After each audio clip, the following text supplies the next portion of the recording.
Bismillahirrahmanirrahim. Assalamu alaikum dear students. This is Akhlaq Ahmed. I am your bio teacher. This lecture is for class 9.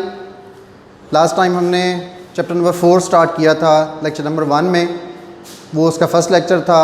ये अभी हम उसका जो है lecture number 2 जो है वो स्टार्ट करने जा रहे हैं। लेक्चर नंबर 1 में हमने जो चीज़ें डिस्कस की थी उसमें चैप्टर का स्टार्ट था, इंट्रोडक्शन दिया हुआ था। उसमें हमने चैप्टर का नेम है सेल्स एंड टिश्यूज़। हमने सेल्स की डेफिनेशन जो हमने प्रीवियस क्लास में पढ़ी थी हमने वो रिव्यू की। उसके बाद हमने टिश्यूज़ डिस्कस किए। उसके बाद दो मेजर टर्म्स जो यूज़ होती हैं इस चैप्टर में माइक्रोस्कोपी के हवाले से, मैग्नीफिकेशन और रेजोल्यूशन, वो दोनों टर्म्स भी हमने उसमें डिस्कस की थी। अब ये हमारा लेक्चर नंबर 2 है।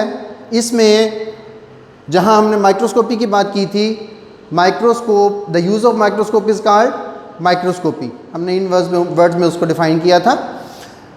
माइक्रोस्कोप के साथ अब सेल्स को व्यू करने के लिए या किसी भी स्पेसिमेन को व्यू करने के लिए जब हम माइक्रोस्कोप यूज़ करते हैं उसमें डिफरेंट टाइप्स पाई जाती हैं माइक्रोस्कोप की। उनके फंक्शनिंग के हवाले से, उनकी with respect to their function, वो किस तरीके से फंक्शन परफॉर्म कर रहे हैं, वो सेल्स को व्यू करने में किस तरीके से, इमेज बनाने में किस तरीके से हमारी हेल्प कर रही हैं, इसकी बेस पर हम माइक्रोस्कोप को दो टाइप्स में जो है वो डिवाइड करते हैं। सबसे पहली टाइप इसकी जो है वो है लाइट माइक्रोस्कोप, और सेकंड टाइप इसकी जो है वो है इलेक्ट्रॉन माइक्रोस्कोप। आज का सारा लेक्चर हमारा जो है वो सिर्फ लाइट माइक्रोस्कोप पे बेस करेगा। इसकी फंक्शनिंग हम देखेंगे, ये किस तरीके से, इसका स्पेसिमेन कहाँ पे रखा जाता है, वो लाइट को किस तरीके से यूज़ करके ऑब्जेक्ट को हमें एनलार्ज करके मैग्नीफाइड व्यू उसका जो है वो दिखा सकती है। इसलिए हमारी क्योंकि सारी डिस्कशन जो है वो लाइट माइक्रोस्कोप पे होगी, इसलिए मैं यहाँ से सेकंड नेम जो है इलेक्ट्रॉन माइक्रोस्कोप का वो यहाँ से रेज़ कर रहा हूँ। इसको हम बाद में डिस्कस करेंगे। आज की हमारी सारी डिस्कशन जो है वो हम लाइट माइक्रोस्कोप की करेंगे। लाइट माइक्रोस्कोप अब किस तरह से फंक्शन परफॉर्म करती है। Light microscope works by passing visible light through specimen. वो कह रहे हैं कि लाइट माइक्रोस्कोप जो है विजिबल लाइट का क्या मतलब है, इतनी लाइट की क्वांटिटी ज़रूर होनी चाहिए कि जिसमें हम किसी चीज़ को, ऑब्जेक्ट को व्यू कर सकें। अगर हम अंधेरे कमरे में कहीं पे माइक्रोस्कोप को लेके बैठ जाएंगे तो वहाँ पर इसका फंक्शन परफॉर्म करने का मेथड इस तरह का है कि जब तक इस स्पेसिमन के अंदर से लाइट पास नहीं होगी उस वक्त तक माइक्रोस्कोप हमें इस स्पेसिमन को व्यू नहीं करवा सकती। इसलिए हम यहाँ पर विजिबल लाइट का वर्ड यूज़ कर रहे हैं। विजिबल लाइट का वर्ड यूज़ करने का मकसद ये है जहाँ पर अंधेरा होगा वहाँ ये माइक्रोस्कोप काम नहीं कर सकती। अब फंक्शन करने का परफॉर्म करने का मेथड क्या है। When light pass, microscope works when light passing through the specimen इसका कहाँ पे रखा जाएगा, ये जो इसका स्टेप है इस लेंस के नीचे, ये इसकी स्टेज कहलाता है। माइक्रोस्कोप के इस पार्ट को हम इसकी स्टेज कहते हैं। इस स्टेज के अंदर बिल्कुल सेंटर में यहाँ पर एक होल होता है, उस होल से उसके बिल्कुल नीचे यहाँ पर एक मिरर लगा हुआ होता है। ये मिरर सामने से हम इसकी माइक्रोस्कोप की डायरेक्शन हम इसे उस डायरेक्शन में रखेंगे जिस तरफ सामने से लाइट पास होके डायरेक्टली इस लेंस, इस मिरर के ऊपर आके टकराएगी और इससे रिफ्लेक्ट होके इस होल के थ्रू, इस जो उसका दरमियान में मैंने आपसे बताया कि सेंटर में एक होल छोड़ा हुआ है, उसमें से पास होके यहाँ से ऊपर गुजर जाएगी। ऊपर गुजरेगी तो वो इस तरफ से लाइट आई, रिफ्लेक्ट होके इस डायरेक्शन में जाएगी। यहाँ दरमियान में हमारी एक ग्लास का छोटा सा पीस रखते हैं जिसे हम स्लाइड कहते हैं। उस स्लाइड के ऊपर हमारा स्पेसिमन मौजूद होता है जिसको हमने व्यू करना होता है। वो कोई भी चीज़ हो सकती है, वो कोई बैक्टीरिया का सेल हो सकता है, वो कोई एल्गी का सेल हो सकता है, वो जो भी चीज़ हम उसमें ऑब्जर्व करना चाह रहे हैं वो उस स्लाइड के ऊपर हम उसको प्लेस कर लेंगे। उस स्पेसिमन के अंदर से लाइट गुजर के इस लेंस तक पहुँचेगी। अब कंपाउंड माइक्रोस्कोप है, तो इसमें दो लेंस यूज़ होते हैं। It uses 2 glasses. ये हमने लास्ट लेक्चर में भी इसको डिस्कस कर लिया था। हमने पढ़ा था कि किस तरीके से इसमें ये फर्स्ट ये ऊपर वाला पार्ट है, इसे हम कहते हैं आई पीस। ये जो लेंस यहाँ पे लगा हुआ है, क्योंकि हमारे यहाँ से हमने व्यू करना होता है, हमारी आँख के नज़दीक है, तो इस लेंस को हम क्या कहते हैं, आई पीस। सेकेंड लेंस यहाँ पर क्योंकि हमारा ऑब्जेक्ट पड़ा हुआ होता है, वो सेकेंड जो लेंस है इसका, ये कहलाता है ऑब्जेक्टिव लेंस।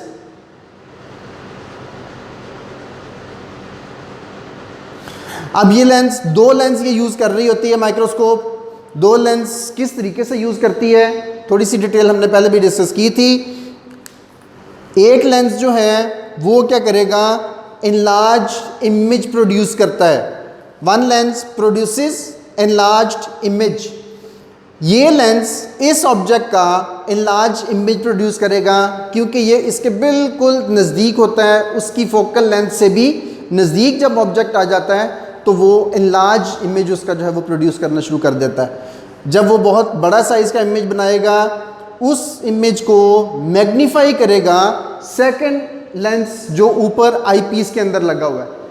कंपाउंड माइक्रोस्कोप की प्रॉपर्टी यही होती है कि दोनों लेंस आपस में इस तरीके से जो है वो कोऑर्डिनेशन के साथ एक इमेज, एक जो है लेंस वो इसके इमेज को बना रहा है, दूसरा उसको इतना बड़ा करके दिखा रहा है कि वो दोनों के जो म्यूचुअल अंडरस्टैंडिंग होती है उसके साथ वो दोनों एक दूसरे के साथ एक दूसरे के वर्क को क्या है, एम्पलीफाई कर देते हैं, बहुत ज़्यादा उसके इमेज को, साइज़ को बढ़ा देते हैं। अब आई पीस और ऑब्जेक्टिव लेंस दोनों मिलकर उस इमेज को जो है एनलार्ज भी करते हैं, मैग्नीफाई भी कर देते हैं। अब उसको देखने के लिए हमारे पास दो ऑप्शन है। एक ऑप्शन तो ये है कि हम उसको यहाँ से डायरेक्टली सी कर लें, हम उसको ऑब्ज़र्व कर लें। जो आदमी यहाँ पर मौजूद है वो इसको डायरेक्टली इस स्पेसिमेन को यहाँ पर ऑब्ज़र्व कर सकता है। हमने यहाँ पे दो वर्ड लिखे हैं, which magnifies the image, which we can see, जिसको हम देख सकते हैं, ऑब्लिक में लिखा हुआ है विच वी कैन कैप्चर, जिसको हम अपने पास महफूज भी कर सकते हैं on a photographic film. Photographic film पे जब हम इसको सेव कर लेंगे, उसका बेनिफिट हमें क्या होगा, जो शख्स यहाँ पर मौजूद नहीं है या जो इसको यूज़ करना बड़े टेक्निकल तरीके से इसको यूज़ करना पड़ता है, इसकी जो मैग्निफिकेशंस हैं उनको सेट करना, अपना जो रिक्वायर्ड स्पेसिमेन का जो रिक्वायर्ड स्पेसिफिक एरिया है जिसको हम व्यू करना चाह रहे हैं, उसको व्यू करना, उसकी सेटिंग करना, ये एक मुश्किल काम है। ये आसानी से हर बच्चा इसको जल्दी परफॉर्म नहीं कर सकता। अब जो इसका माहिर है वो उसने इसकी बहुत अच्छा इमेज उसका प्रिपेयर कर लिया। अब किसी दूसरे को दिखाने के लिए जो यहाँ पर मौजूद नहीं है, हम क्या करते हैं, हम उस इमेज को कैप्चर कर लेते हैं। इसी लेंस के ऊपर हम कैमरा रखेंगे, कैमरा रख के हम उसकी तस्वीर बना के फर्दर सेव कर लेंगे। वो फर्दर हम बुक के अंदर बहुत सारी डायग्राम बनी हुई देखते हैं, बहुत सारी इमेजेस जो हैं वो उसके अंदर कैप्चर हमारे पास बुक के अंदर प्रिंट शो हो रहे होते हैं। उसमें से बहुत सारे जो स्मॉल साइज़ के ऑब्जेक्ट होते हैं जिनको हम नेकेड आई से जो है वो व्यू नहीं कर सकते, उनको हम इस माइक्रोस्कोप के साथ इतनी मैक्सिमम मैग्नीफिकेशन के साथ हम उसको सेव करके अपने पास रख लेते हैं ताकि हम उसे फर्दर जो है वो स्टडी के पर्पज़ के लिए यूज़ कर सकें। अब जो हमने इमेज यहाँ पर कैप्चर किया है उसके लिए एक स्पेसिफिक टर्म इस्तेमाल होती है, उसे हम कहते हैं माइक्रोग्राफ। माइक्रोग्राफ को हम डिफाइन कैसे करते हैं, अ फोटोग्राफ, ये हमने कहा था फोटोग्राफिक फिल्म पे हमने उसको कैप्चर कर लिया। A photograph taken through a microscope, photograph directly जो है हम किसी चीज़ की लेंगे तो ये स्पेसिमेन इतने स्मॉल हैं कि हमारे कैमरा इसको कैप्चर नहीं कर सकते, वो इनको व्यू नहीं कर सकते। माइक्रोस्कोप के थ्रू जब हम ये फ़ोटोग्राफ लेके उसको हम सेव कर लेंगे अपने पास, उस फोटोग्राफ को हम माइक्रोग्राफ का नाम देते हैं। ये MCQs में ये क्वेश्चन जो है वो कई दफ़ा पूछा गया।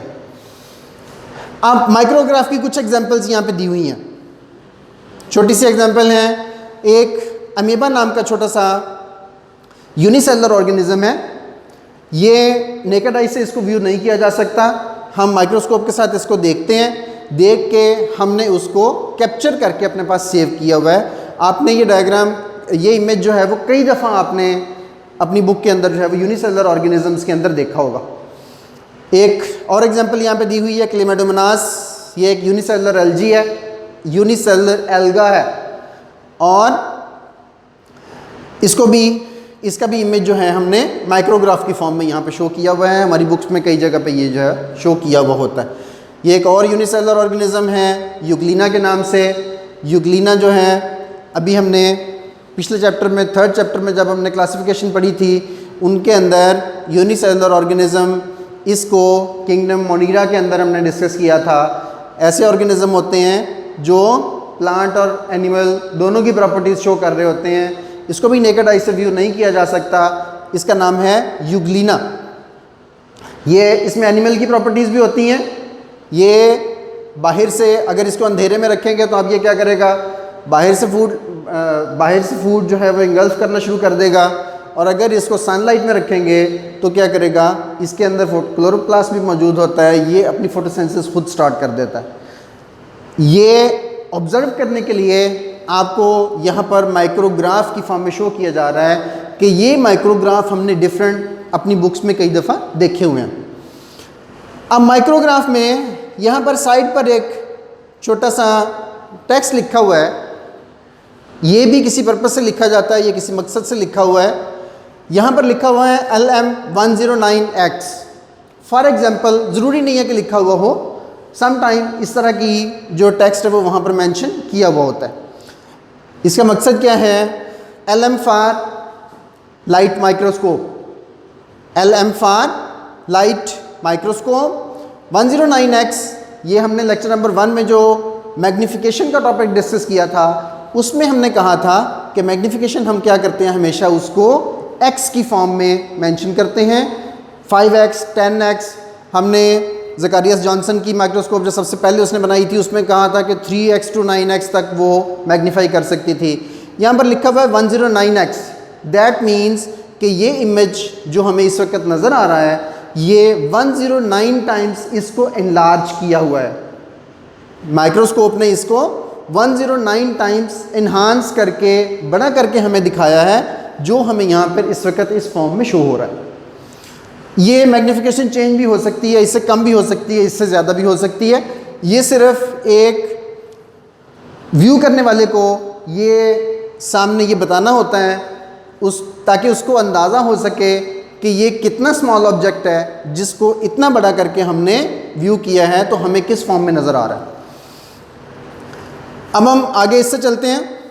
लाइट माइक्रोस्कोप में वही 2 पॉइंट्स, 2 टर्म्स जो हमने लेक्चर नंबर 1 में डिस्कस की थी, वो हमने जनरल टर्म्स डिस्कस की थी। अब यहाँ पर हम बात करेंगे कि मैग्नीफिकेशन ऑफ लाइट माइक्रोस्कोप, किस हद तक ये माइक्रोस्कोप किसी स्पेसिमेन के साइज़ को इन्हांस कर सकती है, इसको हम अभी डिस्कस करेंगे यहाँ पे। सेकंड टर्म जो हमने डिस्कस की थी वो क्या थी? रेजोल्यूशन। यहाँ पर हम डिस्कस करेंगे लाइट माइक्रोस्कोप की रेजोल्यूशन कितनी होगी, किस हद तक क्लियर इमेज प्रोड्यूस करके ये हमें प्रोवाइड कर सकती है। 2 डेफिनेशन की थी हमने वहाँ पर। एक हमने की थी the clarity of an image, और दूसरी डेफिनेशन हमने एक और की थी, उसमें हमने ये बताया था कि 2 ऑब्जेक्ट्स जो हैं उनका मिनिमम डिस्टेंस कितना होगा जिसको माइक्रोस्कोप जो है वो सेपरेट ऑब्जेक्ट्स के तौर पर जो है वो आइडेंटिफाई कर सकती है, और अगर डिस्टेंस उससे कम हो जाएगा तो वो माइक्रोस्कोप उसको एक ही ऑब्जेक्ट कंसीडर करेगी, वो उसको 2 ऑब्जेक्ट्स जो है वो सेपरेट कंसीडर नहीं करेगी। अब हम बात करते हैं मैग्नीफिकेशन ऑफ लाइट माइक्रोस्कोप की। Light microscope magnifies up to 1500x। 1500x का क्या मतलब है? हमने लास्ट लेक्चर में भी ये बात डिस्कस की थी। जो इसमें आई पीस लगा हुआ है, इसकी अपनी एक पावर होगी। फॉर एग्जांपल, इसमें 6x, 10x और 15x मोस्टली जो हमारे पास साइंस लैब में जो माइक्रोस्कोप मौजूद होती हैं, मोस्टली उनकी मैग्नीफिकेशन जो आई पीस की होती है वो 6x, 10x और 15x इतनी होती है। और जो नीचे इसमें ऑब्जेक्टिव लेंस लगा हुआ है, ऑब्जेक्टिव लेंस की जो हैं जितनी भी मैग्नीफिकेशन है 45x है, फॉर एग्जांपल 75x है, और 100x भी हो सकती है। तो आप ये देखें कि अगर किसी लार्ज ऑब्जेक्ट को हमने व्यू करना है तो फिर हमें थोड़ी मैग्नीफिकेशन की ज़रूरत होगी। हम 6x और 45 भी यूज़ कर लेंगे तो वो about 45 6 are I think 200 something वो बनेगा, 230 280 के करीब। तो ये 280 टाइम्स जो है वो मैग्नीफाई कर रही होगी उस इमेज को। और मैक्सिमम देखें इसके अंदर जो है वो फॉर एग्जांपल हम इसमें से 15x यूज़ करते हैं और यहाँ से सबसे लार्ज जो हमारे पास ऑब्जेक्टिव लेंस मौजूद है वो अवेलेबल है 100x का। तो जब हम इन दोनों को आपस में यूज़ करेंगे, यहाँ पर 15x यूज़ करें, इसमें 100x यूज़ करेंगे, तो दोनों की मैग्नीफिकेशन को आपस में मल्टीप्लाई करेंगे। मल्टीप्लाई करने से लाइट माइक्रोस्कोप की मैग्नीफिकेशन जो है वो टोटल हमारे पास आ जाएगी। वो हमें ये बताएगी 1500x का मतलब ये हुआ कि ये लाइट माइक्रोस्कोप जो है वो किसी भी स्पेसिमेन को 1500 टाइम्स एनहांस करके उसके साइज़ को इंक्रीज़ करके हमें शो कर सकती है, दिखा सकती है। 1 मिलीमीटर का ऑब्जेक्ट जो है वो 1500 मिलीमीटर में कन्वर्ट हो जाएगा। हम उसके जिस पार्ट को भी व्यू कर रहे होंगे वो तो लिमिटेड होगा, लेकिन टोटल साइज़ उसका जो होगा वो ऑब्जेक्ट का इतना बड़ा उसमें कन्वर्ट कर चुकी होगी। अब उसमें एक और वर्ड यूज़ किया हुआ है, वो कहता है 1500x विदाउट ब्लरीनेस। ब्लरीनेस कहते हैं धुंधलापन। इससे ज़्यादा इन्हांस कर सकती है, लेकिन क्या होगा उसके बाद उसके जो जितना क्लियर इमेज हमें जिस हद तक वो यानी इंक्रीज़ कर सकती थी वो कर चुकी है। उसके बाद उसका इमेज जो है वो धुंधला होना शुरू हो जाएगा। उसकी क्लैरिटी जिस तरीके से हमें वो क्लियर इमेज या बड़े साइज़ का इमेज नज़र आ रहा था वो हमें नज़र आना बंद हो जाएगा। उसको हम कहते हैं कि 1500x विदाउट ब्लरीनेस करती है। ब्लरीनेस में इससे थोड़ा सा बढ़ के भी कर देगी। कुछ स्पेसिमेन ऐसे होते हैं जिनको व्यू करने के लिए हम इससे ज़्यादा यूज़ कर लेते हैं, लेकिन ज़्यादातर इमेजेस जो हैं वो मोस्टली जो हम यूज़ करते हैं वो 1000x तक जो है वो लैब में हमारे काम आ जाती है। हमने इसमें सबसे मेजर जो हम यूज़ करते हैं जिस पर्पज़ के लिए वो अनियन के सेल्स को देखने के लिए यूज़ कर लेते हैं, या फिर स्टोमेटा अगर हमने व्यू करने हो इसकी लोअर एपिडर्मिस के अंदर, प्लांट लीफ की लोअर एपिडर्मिस में स्टोमेटा होते हैं, उनको व्यू करने के लिए यूज़ करें तो अबाउट 1000x तक हम उसको यूज़ कर लेते हैं, हमें वो नज़र आ जाते हैं वहाँ पे। अब हम आते हैं नेक्स्ट टॉपिक। इसका जो सेकंड टर्म थी वो क्या थी? Resolution of microscope. Resolution of light microscope जो है वो वहाँ पर हमने जब डिस्कस की थी हमने बात की थी ह्यूमन आई की। यहाँ हम अब सिर्फ लाइट माइक्रोस्कोप की बात करेंगे कि लाइट माइक्रोस्कोप की रेजोल्यूशन जो है वो पावर कितनी है, वो किस हद तक क्लियर इमेज हमें शो कर सकती है, मिनिमम डिस्टेंस कितना होगा जहाँ तक वो हमें दो ऑब्जेक्ट्स को क्लियरली सेपरेट शो करेगी कि ये ऑब्जेक्ट सेपरेट है और ये ऑब्जेक्ट सेपरेट है। उन दोनों का आपस में गैप कितना होना चाहिए, डिस्टेंस कितना होना चाहिए, तो वो ये हमें बता रहे हैं 0.2 माइक्रोमीटर अगर दो ऑब्जेक्ट्स का गैप होगा तो लाइट माइक्रोस्कोप उन दोनों ऑब्जेक्ट्स को सेपरेट ऑब्जेक्ट के तौर पर देखेगी।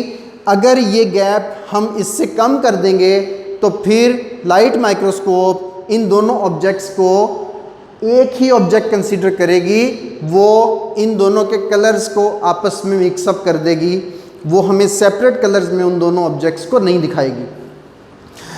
अब यहाँ पर एक ग्रिड बनाया हुआ है मैंने, ये बेसिक पर्पस है ह्यूमन आई के साथ कंपेयर करने के लिए बनाया हुआ है। ठीक है, हमने कहा था कि जो ह्यूमन आई है उसकी रेजोल्यूशन जो है वो है 0.1 मिलीमीटर। 0.1 मिलीमीटर 0.1 मिलीमीटर का क्या मतलब हुआ? 1/10 मिलीमीटर, 1 मिलीमीटर का 10th पार्ट। 10th पार्ट का मतलब ये हुआ कि 1 मिलीमीटर के अंदर 10 ऑब्जेक्ट्स अगर मौजूद हैं तो हमारी आई जो है ह्यूमन आई इन दोनों ऑब्जेक्ट्स को सेपरेट ऑब्जेक्ट्स के तौर पर जो है वो व्यू कर सकती है। अगर इनका डिस्टेंस इससे कम कर दिया जाएगा, अगर 1/10 की बजाय हम इसको इसके 1 मिलीमीटर के अंदर, अब ये 1/10 का मतलब ये हुआ कि 1 मिलीमीटर के अंदर ये 10 ऑब्जेक्ट्स जो हैं वो 10 इमेज बना रही है। अगर हम इसके अंदर 20 ऑब्जेक्ट प्लेस कर दें तो ह्यूमन आई हमारी इन 20 को 10 ही कंसीडर करेगी। वो 2 के दरमियान जो गैप है वो इस ऑब्जेक्ट को कंसीडर करेगी, इसको इसके साथ मिक्सअप कर लेगी, जो कलर इन दोनों के कंबाइन होने से मिलेगा वो हमें शो करेगी। जैसे मैंने आपको एक और एग्जांपल दी थी, मैंने आपसे कहा था जो पुरानी मूवीज़ में जो हैं उसके कलर्स बहुत डल नज़र आते थे। क्या होता था कि वो रेजोल्यूशन कम होती थी कैमराज़ की, पुराने कैमराज़ की, उसकी वजह से 2 कलर सेपरेट हैं लेकिन कैमरे की रेजोल्यूशन कम होने की वजह से वो दोनों मिक्सअप हो जाते थे, जिसकी वजह से ब्राइट कलर्स हमें नज़र नहीं आते थे। लेकिन करंटली क्योंकि कैमराज़ की रेजोल्यूशन जो है वो मेगापिक्सल्स में बहुत ज़्यादा इंक्रीज़ हो चुकी है, अब वो 1 मिलीमीटर के अंदर जहाँ पर ह्यूमन आई जो है वो 10 × 10 टाइम्स 100 इमेज बना रही हैं, तो कैमराज़ जो हैं वो 1 मिलीमीटर के अंदर मिलियंस जो हैं वो इमेजेस सेव करते हैं। इस वजह से 2 कलर्स को वो सेपरेटली जो है वो शो करेंगे कि ये कलर पिंक है, ये कलर रेड है, ये कलर ग्रीन है, ये कलर ब्लू है। तो वो जितने कलर्स को ज़्यादा वो सेव करेंगे उतना इमेज हमें ज़्यादा क्लियर और ज़्यादा अच्छी क्वालिटी का नज़र आएगा, जिससे हम आजकल हाई डेफिनेशन वीडियोस कहते हैं। वो क्या होता है, रेजोल्यूशन उनकी जो है वो बढ़ गई है, इस वजह से वो बहुत ज़्यादा इमेजेस जो है वो उसको सेव कर रही होती है। अब हम आते हैं लाइट माइक्रोस्कोप की तरफ। ये था ह्यूमन आई का। अगर 1 मिलीमीटर में ये 10 इमेज बना रही है, अगर एक एक का गैप रखेंगे हम, 1/10 का मतलब क्या होगा, 1 मिलीमीटर के अंदर 10 इमेज बनेंगे टोटल। 1 मिलीमीटर में 10 इमेज। अब यहाँ पे क्या है, 10 ऑब्जेक्ट्स को ये सेपरेट डील कर सकती है, दिखा सकती है हमें। अब इसकी जो मैग्नीफिकेशन है वो कितनी है, 0.2 माइक्रोमीटर। जो माइक्रोमीटर होता है वो मैं आपको थोड़ा सा यहाँ पे क्लियर कर देता हूँ। मिलीमीटर और माइक्रोमीटर इन दोनों का आपस में जो है वो रिलेशनशिप क्या है। 1 मिलीमीटर जो है is equal to 1/1000 metre. 1 metre के आप 1000 पार्ट में कन्वर्ट कर लें और इक्वल टू आप इसको 10⁻³ मीटर भी लिख सकते हैं। अगर 1 मीटर में आप उसको 1000 पार्ट में कन्वर्ट करें तो वो 1 मिलीमीटर होगा। और 1 माइक्रोमीटर जो है, यू लिखें, दोनों साइड से उसकी लाइन को एक्सटेंड कर दें। 1 micrometre is equal to 1/1000 millimetre. ये मिलीमीटर को भी 1000 पार्ट में डिवाइड करेंगे तो फिर एक माइक्रोमीटर बनेगा। अब माइक्रोमीटर जो है इसकी स्ट्रेंथ को अगर हम इस फॉर्म में लिखना चाहें तो मिलीमीटर इटसेल्फ जो है वो 10⁻³ है। अब 10⁻³ इसका बन गया तो ये टोटल जो है वो 10⁻6 के बराबर होता है। 10⁻6 इसको हम जो है 1 मिलियन पार्ट भी उसको कंसिडर कर सकते हैं। 10 लाखवां हिस्सा जो होता है मीटर का वो 1 माइक्रोमीटर के इक्वल होता है। अब ह्यूमन आई क्या कर सकती है, 1 मिलीमीटर के अंदर 10 ऑब्जेक्ट्स को आइडेंटिफाई करती है। जो लाइट माइक्रोस्कोप है ये अगर हमने ये 1 मिलीमीटर लिया, इसका 1000 पार्ट, अब हमने फॉर एग्जांपल हमने ये कंसीडर किया है कि अगर इसके हम 1000 पार्ट करें तो वो तकरीबन इतने बनते हैं। ये है 1 माइक्रोमीटर। अब 1 माइक्रोमीटर के अंदर लाइट माइक्रोस्कोप जो है, अगर इसको हम 10 पार्ट्स में डिवाइड कर लें, 10 पार्ट्स में डिवाइड करेंगे तो ये 2 आउट ऑफ 10, 1 आउट ऑफ 10 में आइडेंटिफाई नहीं कर सकती। 2 आउट ऑफ 10, 1 2 3 4 5, ये 1/10 नहीं है, ये है 2/10। ये कितना हो गया, 1/5। 2 1s are 2, 2 5s are 10, 1/5। अब ये इसका गैप कितना है, 2/10 है। इसको 1/5 भी कह सकते हैं हम, एक ही बात है। अब क्या है, अगर दो ऑब्जेक्ट्स के दरमियान गैप जो है वो 0.2 माइक्रोमीटर होगा तो लाइट माइक्रोस्कोप उसको दोनों ऑब्जेक्ट्स को सेपरेट ऑब्जेक्ट कंसिडर कर सकती है। अगर इन दोनों के दरमियान गैप इससे कम कर दिया जाए, यानी कि 0.2 माइक्रोमीटर की बजाय हम इनका गैप 0.1 माइक्रोमीटर कर देते हैं, यानी हम इसको माइक्रोमीटर को 10 हिस्सों में 5 हिस्सों में डिवाइड करने की बजाय 10 हिस्सों में डिवाइड कर दें, तो दो ऑब्जेक्ट अगर यहाँ पर सेपरेट पड़े हुए हैं तो दोनों को सेपरेट माइक्रोस्कोप आइडेंटिफाई नहीं करेगी, उन दोनों को एक ही ऑब्जेक्ट कंसीडर करेगी। अब मेरा ख्याल है कि जो हमने वहाँ पर जनरल कंसेप्ट पढ़ा था रेजोल्यूशन का, वो इलेक्ट्रॉन माइक्रोस्कोप के हवाले से और ज़्यादा क्लियर हो गया होगा। फर्दर अगर इसमें कोई आपको प्रॉब्लम आए तो फर्दर मेरे से कांटेक्ट कर सकते हैं, आप मेरे से इसके बारे में फर्दर डिस्कस कर सकते हैं, मेरे से पूछ लीजिएगा। अब हम जो बात कर रहे थे 0.2 माइक्रोमीटर की, 0.2 माइक्रोमीटर जो है वो हमने कहा है, अब जो लिमिटेशन की अभी मैंने बात की है ना कि अगर इसके हम 10 पार्ट करेंगे तो ये फर्दर व्यू नहीं कर सकेगी, उसको प्रूव कैसे होता है ये देखें। साइज ऑफ स्मॉलेस्ट बैक्टीरियम, सबसे स्मॉल जो बैक्टीरियम है, स्मॉलेस्ट बैक्टीरियम है वो होता है माइकोप्लाज्मा। माइकोप्लाज्मा एक बैक्टीरियम है, विदाउट सेल वॉल होता है, सबसे स्मॉलेस्ट साइज है इसका, और अबाउट जो है वो इक्वल साइज वही है जितना कि लाइट माइक्रोस्कोप मिनिमम व्यू कर सकती है। इसका मतलब क्या हुआ, 0.2 माइक्रोमीटर उसका एक्चुअल साइज है। अब 0.2 माइक्रोमीटर तक लाइट माइक्रोस्कोप उसको व्यू कर सकती है। एक्सटर्नली जब व्यू करेंगे उसके स्ट्रक्चर, एक्सटर्नल स्ट्रक्चर हमें वो दिखा सकती है।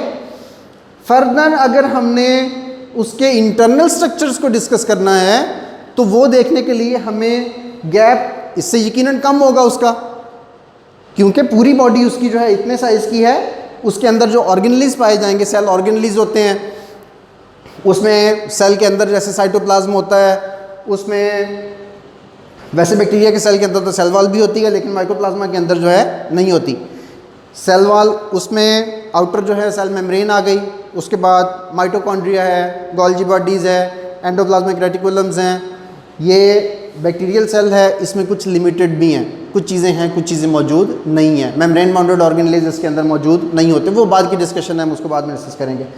अब स्मॉलर जो हैं, स्मॉल साइज़ के, वो क्या करेंगे, इससे स्मॉल साइज़ माइक्रोस्कोप हमें व्यू नहीं करा सकती। जब वो व्यू नहीं करा सकेगी तो हम इसकी एक्सटर्नल स्ट्रक्चर जो है वो लाइट माइक्रोस्कोप के साथ देख सकते हैं। इंटरनल स्ट्रक्चर को व्यू करने के लिए ये माइक्रोस्कोप हमें हेल्प नहीं कर सकेगी। उम्मीद है यहाँ तक आपको बात समझ आ गई होगी। लाइट माइक्रोस्कोप के हवाले से सारी डिस्कशन हमने कर ली है। इसके बारे में कोई क्वेश्चन हो तो आप मेरे से डिस्कस कर सकते हैं। नेक्स्ट टाइम इंशाल्लाह अगले लेक्चर में जो है वो मुलाकात होगी। उसमें जैसे मैंने स्टार्ट में आपको बताया था कि दो टाइप्स होती हैं इसकी, लाइट माइक्रोस्कोप और सेकंड होती है इलेक्ट्रॉन माइक्रोस्कोप। इससे ज़्यादा जब हमें इन चीज़ों के इंटरनल स्ट्रक्चर को डिस्कस करना होगा तो फिर हम देखने के लिए उस माइक्रोस्कोप को यूज़ करेंगे। उसकी रेजोल्यूशन इससे भी बहुत ज़्यादा है, ये माइक्रोमीटर में है, वो नैनोमीटर्स में है, यानी इससे भी 1000 टाइम जो है वो साइज़ हमें उसको ज़्यादा इमेजेस वो बना के सेव करेगी और उसको व्यू कर सकेंगे हम।